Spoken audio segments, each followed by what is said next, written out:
एक क्या बनाया हुआ है, यूनाइटेड किंगडम। क्या बनाया हुआ है, यूनाइटेड किंगडम।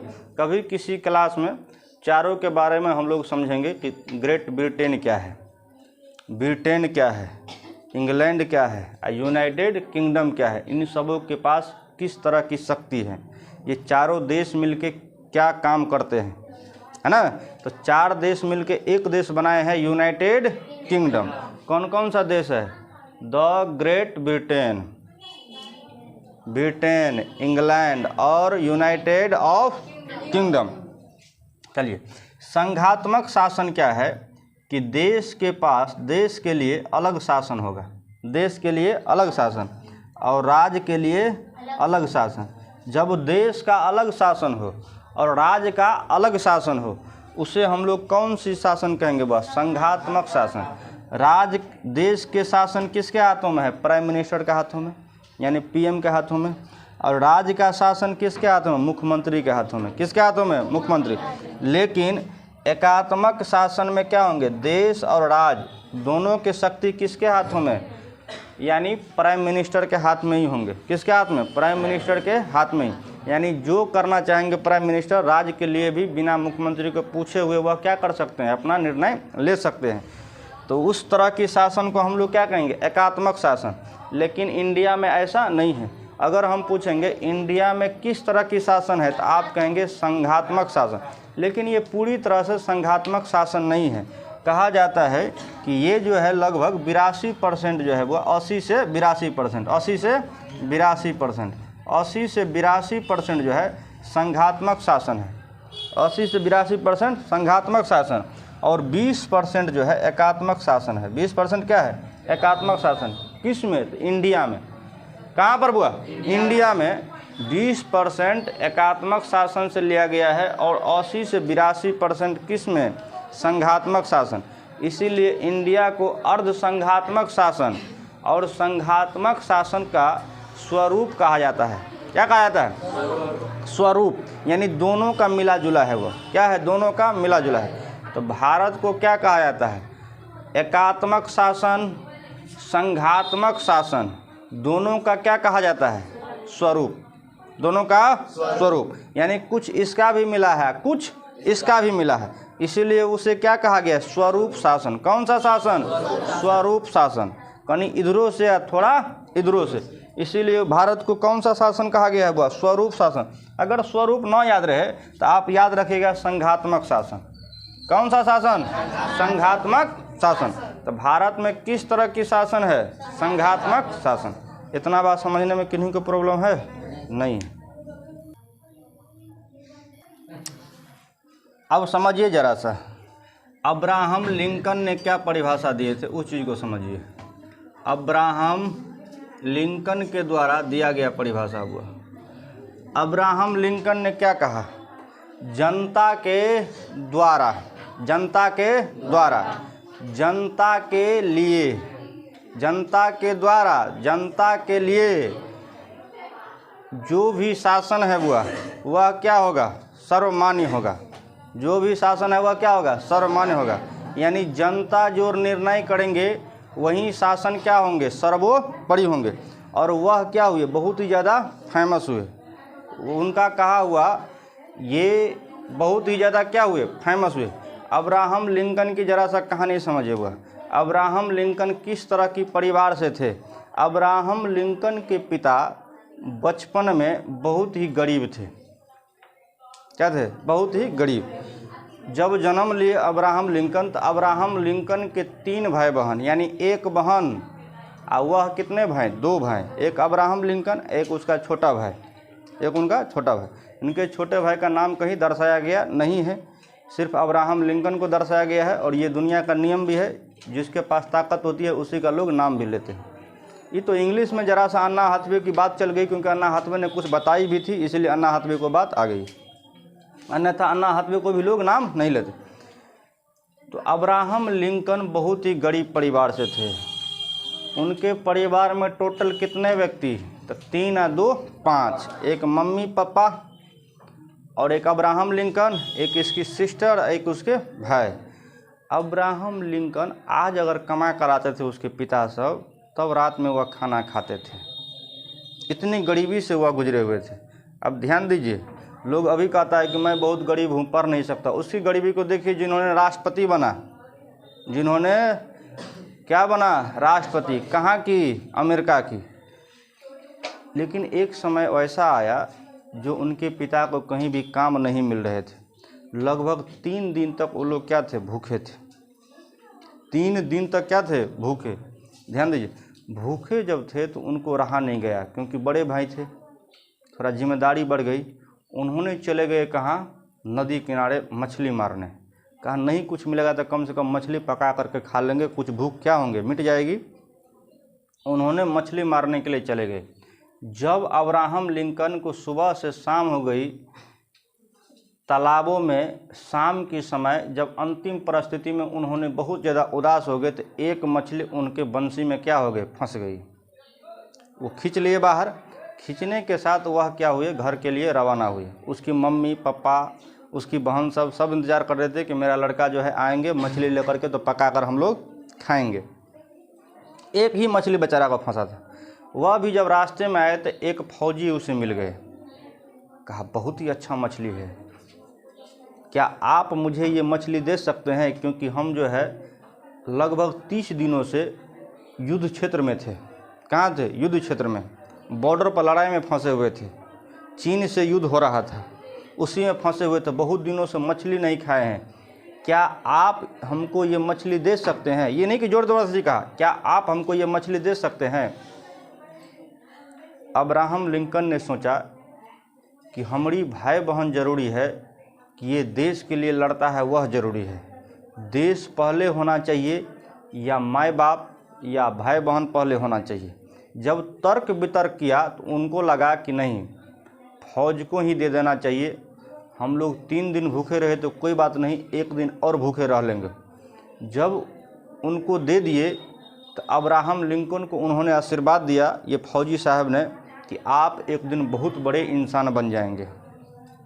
जब घर पर गए तो मम्मी पापा भी उनको देख करके बहुत उदास हुए। कहा सुबह से शाम तक कर दिए, आपको एक ही मछली पकड़ में नहीं आया? तो कहा पकड़ में आई थी एक मछली, लेकिन वह मछली रास्ते में एक फौजी भाई ने मांग लिए। हमने सोचे कि देश ज़रूरी है कि हमारे मम्मी पापा ज़रूरी है, लेकिन हमको ये एहसास हुआ कि देश ही हित में है, माँ बाप हित में नहीं है। पहले देश तब माँ बाप। इसीलिए माँ हमने किसको दे दिए, फौजी को दे दी। फिर कहा माँ क्या हमने गलती किए? उसकी मम्मी ने बोली कि नहीं बेटा, तूने बहुत ही अच्छा किए हो और एक दिन तुम बहुत महान इंसान बनोगे। क्या वो महान इंसान बना कि नहीं बना? देश की क्या बना, राष्ट्रपति। और उनकी दी गई थ्योरी को हम लोग पढ़ते हैं कि नहीं पढ़ते हैं? दी गई थ्योरी को याद करते हैं कि नहीं करते हैं? उन्होंने ही कहा इस देश में जनता जो चाहेंगे वही हो सकता है, और इस देश का शासन सर्वोपरि क्या है, जनता का शासन सर्वोपरि है। और उनके लिखे गए बातों को हम लोग अमल करते हैं कि नहीं करते हैं? उनकी लिखी गई बहुत सारे चीज़ों को नेता सब क्या करते हैं, ग्रहण करते हैं, और उसकी दी गई रास्ता पर लोग चलने की कोशिश भी करते हैं। बताइए, इतने छोटे घर से इतने बड़े स्टार बन गए, तो क्या दूसरा आदमी नहीं बन सकता है? बन सकता है। लेकिन प्रॉब्लम है कि इस तरह की लोगों में कैपेसिटी सहने की, करने की नहीं होती है। इसीलिए लोग क्या होते हैं, बिछड़ जाते हैं, है कि नहीं? लोग पढ़ाई को छोड़ देते हैं, दिस किया डैट किया, इधर उधर भटक गया। जब तक आप शिक्षा ग्रहण नहीं करेंगे तब तक दुनिया की कुछ नहीं आप कर सकते हैं, यानी मॉडिफाई आप कर ही नहीं सकते हैं। इस दुनिया को यदि बदलने की किसी में शक्ति है तो वह बदलने की शक्ति किस में है? शिक्षा में। शिक्षा वह शेरनी का दूध है, जिसने भी पिया वह दहाड़ा है। शिक्षा वह शेरनी का दूध है, जिसने पिया वह दहाड़ा। जो पिएगा ही नहीं वह दहाड़ेगा कहाँ से? इसलिए शिक्षा से कभी भी लोगों को मुंह नहीं मोड़ना चाहिए। लेकिन गांव देहात में अभी भी लोगों को कमी है, अपने अपने बाल बच्चा को कमाने के लिए भेज देते हैं। पहले शिक्षा अर्जित करवाइए, क्योंकि शिक्षा में ही वह ताकत है जो उस नस्ल को बदल सकता है, दुनिया को बदल सकता है, हर चीज़ को दूर कर सकता है। लेकिन बाकी किसी चीज़ में वह शक्ति नहीं है। क्या अब्राहम लिंकन अगर शिक्षा को अर्जित नहीं करते तो क्या उसको ऐसा हो पाता? क्या वह राष्ट्रपति बन पाते? नहीं बन पाते। क्या वह आज रोल मॉडल होते? नहीं होते। इसलिए आप सब भी ध्यान दीजिए, गरीबी को हटाइए। कि हम बहुत गरीब है। दूसरी चीज़, अपनी दिमाग में जो कमजोरी है उस कमजोरी को हटाइए कि हम बहुत कमज़ोर है इसलिए हमसे नहीं हो रहा है। आपसे हर वो काम हो सकता है जिस दिन आपके माइंड में वह आ जाएगी कि हमारी माइंड किसी से कम नहीं है, हमारे माइंड में किसी चीज़ की कमी नहीं है, बस कमी है तो हमारी सोच में है। किस चीज़ में है? सोच में। आप यदि सोच लेंगे कि हम कल की युद्ध जीतेंगे तो आप जीत सकते हैं। क्योंकि एक कहानी बताए थे ना, आप लोग सुने होंगे, मंदिर वाले कहानी बताए थे कि नहीं बताए थे, कि घंटी बजा दिए थे बाबा साहब। क्या बजा दिए थे? बाबा साहब। और घंटी बजाने के बाद सबको ला के मैं युद्ध जीत जाऊँगा। मात्र 100 आदमी 5000 आदमी को मार दिए थे। सब आदमी, कितने आदमी को? 5000 आदमी विजय प्राप्त की। किस चीज़ पे? हौसला पे। अगर हौसला नहीं होता था क्या वो जीत सकते थे? नहीं। उनको लगा था कि भगवान ने हमको वरदान दिया है कि तू जीत कराओगे, और भगवान का दिया हुआ वरदान कभी झूठ हो ही नहीं सकता है। क्या वह सब था? नहीं। ये घंटी कौन बजाए थे? बाबा। कौन बजाए थे? बाबा। तो मेन तो आपकी सोच की है सबसे बड़ी चीज़। आपका सोच जैसा होगा वैसा ही चीज़ आपको मिलेगा भी। दूसरी चीज़ कि आप मेहनती कितना है, आप मेहनत कितना करते हैं, ये भी क्या है? ज़रूरी है। आप मेहनत भी सही से कीजिए। पहला क्वेश्चन आप लोग जवाब दीजिए, लोकतंत्र किसे कहेंगे? जब शासन की प्रमुख की क्या हो? चुनाव हो। इसे हम लोग क्या कहेंगे? लोकतंत्र कहेंगे। इसे हम लोग क्या कहेंगे? लोकतंत्र। लोकतंत्र को कितने भागों में बांटी गई है? 2 भागों में, प्रत्यक्ष लोकतंत्र और अप्रत्यक्ष लोकतंत्र। प्रत्यक्ष लोकतंत्र किसे कहेंगे? यानी जनता स्वयं नियम भी बनाएंगे, स्वयं डिसीजन भी लेगी, उसी को हम लोग क्या कहेंगे? प्रत्यक्ष लोकतंत्र कहेंगे। वह किस देश में है? तो स्विट्जरलैंड में है। किस देश में? स्विट्जरलैंड। यहाँ पर नेताओं की कार्यकाल कितने दिनों की? 1 वर्षों की। ये बड़े क्षेत्रफल वाले देशों में नहीं हो सकती है, वह छोटे क्षेत्रफल वाले देशों में हो सकती है जहाँ की जनसंख्या बहुत कम है, जहाँ की आबादी बहुत कम है। अगला बताइए, अप्रत्यक्ष लोकतंत्र किसे कहेंगे? इसमें 10 लाख की जनसंख्या पर एक सांसद को चुनी जाएगी, और वह सांसद हम लोगों के लिए क्या मांगने जाएंगे? अधिकार। क्या मांगने के लिए जाएंगे? अधिकार। इसके कार्यकाल कितने दिनों की? 5 वर्ष। अप्रत्यक्ष लोकतंत्र को कितने भागों में बांटी गई है? 2 भागों में। कौन कौन सी? अध्यक्षतात्मक और संसदीय। अध्यक्षतात्मक किसे कहेंगे? बोलिए ना, बोलिए। औपचारिक शक्ति और वास्तविक शक्ति दोनों एक ही आदमी के पास होंगे तो उसे हम लोग क्या कहेंगे? अध्यक्षता। और संसदीय किसे कहेंगे? औपचारिक और वास्तविक शक्ति अलग अलग के हाथों में होंगे तो उसे हम लोग क्या कहेंगे? संसदीय शक्ति। कौन सी? संसदीय लोकतंत्र।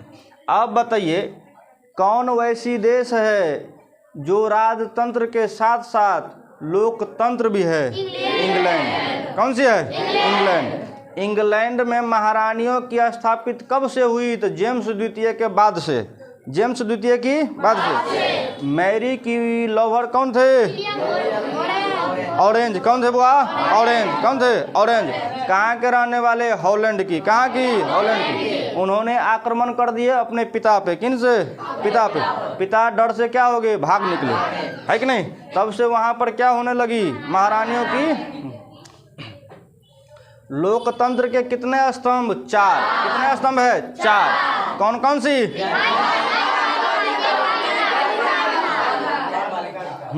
अब काम को बताइए, विधायिका की काम क्या है?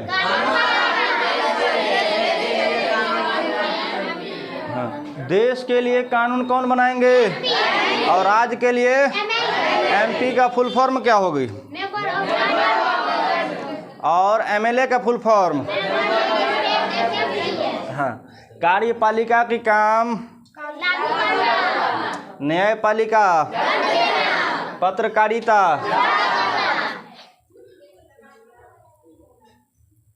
शासन कितने तरह की? कैसा? एकात्मक शासन किसे कहेंगे? देश और राज्य दोनों की शक्ति एक ही आदमी के पास होंगे, उसे हम लोग क्या कहेंगे? एकात्मक शासन। देश की शासन अलग लोगों के हाथ है और राज्य की शासन अलग लोगों के हाथ में, तो इसे हम लोग क्या कहेंगे? संघात्मक। बताइए इंडिया संघात्मक कितने प्रतिशत? 80 से 82%। एकात्मक कितने परसेंट? 20%। इसीलिए इंडिया को क्या कहा गया है? किसका स्वरूप? एकात्मक और संघात्मक का स्वरूप। एकात्मक और संघात्मक का स्वरूप।